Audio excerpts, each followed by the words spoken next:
The government dishing out nearly $600 million to tackle crime. It'll go towards more frontline police, a focus on gang violence and the delivery of a firearms register. We've got a growing gang problem in this country, partly imported from across the Tasman. So we're now speaking to Dr. Michael Kennedy. He's an adjunct professor in policing and criminal justice at Western Sydney University. He's spent, get this, nearly 20 years as a detective working at the Bureau of Crime Intelligence, Organised Crime Squad and Major Crime Squad. He's with us now from Australia. Good morning. Thank you for being with us. Hello, how are you all? Good, thank you. What do you make of this package? Does it sound like it's going to do what we want it to? Well, it's not an enormous amount when you consider you've got a national police there.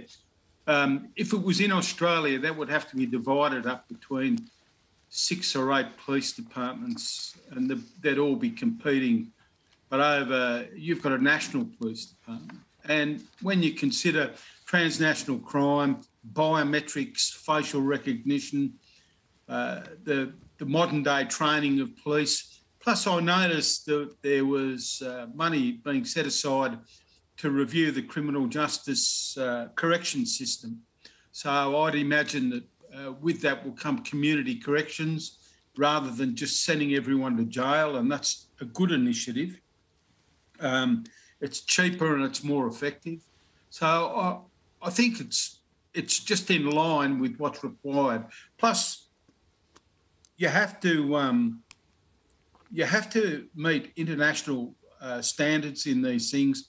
And the United Nations, if any of your listeners are interested, you just go into Google and you put in United Nations police ratio per population, and there's a standard amount of the number of police per head of population that each country in the West is supposed to have. So you've got to meet all of those requirements. And I think all it's doing is doing that. Yeah, I think you're right. I think it's just keeping pace with inflation is the idea. But that's something.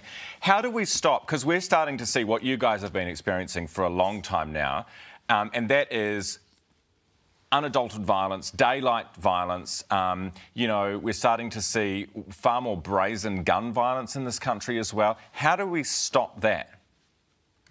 Well, I don't know you can stop it. And I've got to say, New Zealand has got an excellent reputation worldwide in terms of its policing. It doesn't overreact. There's no knee-jerk responses. They're usually very responsible. And New Zealand, generally speaking, have a good reputation within the criminal justice area of dealing with people. So I think sometimes it seems to me that New Zealand beats itself up a little bit, but you're doing a very good job over there in terms of the problems that you've got. But we want to make sure, Michael, we're not a soft touch when this really brazen violence happens, right? Yeah, well, I don't think anyone considers you are a soft touch. I think there's a big balance here in social justice. We've moved in the last few years where everyone talks about the victims, but social justice is about victims, it's about witnesses, and it's about ensuring people get a fair trial. That's what happens in democracies.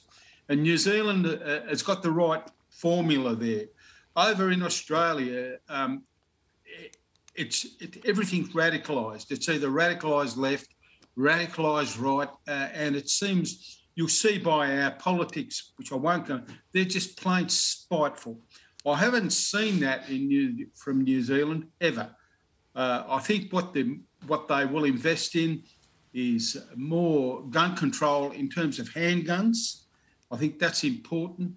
The fully automatic firearms, they're dealt with almost immediately over there and here. Yeah. But you really can't stop people if they're determined to get something. They're going to, but you're not going to get swamped with them.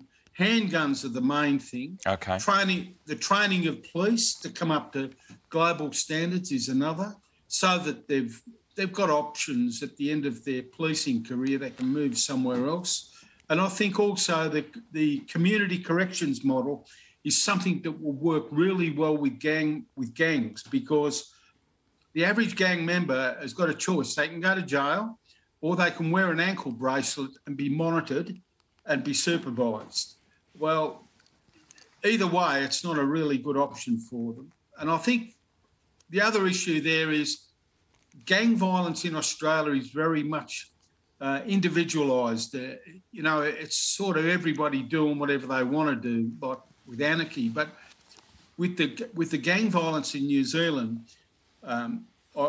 without trying to sound biased, it's mainly the major contributors would be Pacific Islanders or the Maoris, and they're very much about solidarity.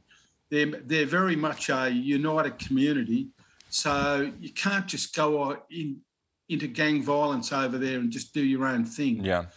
We have to leave it. We have to leave it there. Dr. Michael Kennedy from Western Sydney University, thanks for joining us this morning. Should make the point, obviously, that it's not just a problem with Māori and Pacific Islanders who are in gangs in New Zealand. There are gangs of all different colours and stripes and everything like that. But you know, there are clearly issues, as the Māori Party has identified, with their particular voting base and the interaction that it has with gangs. So he's not completely wrong.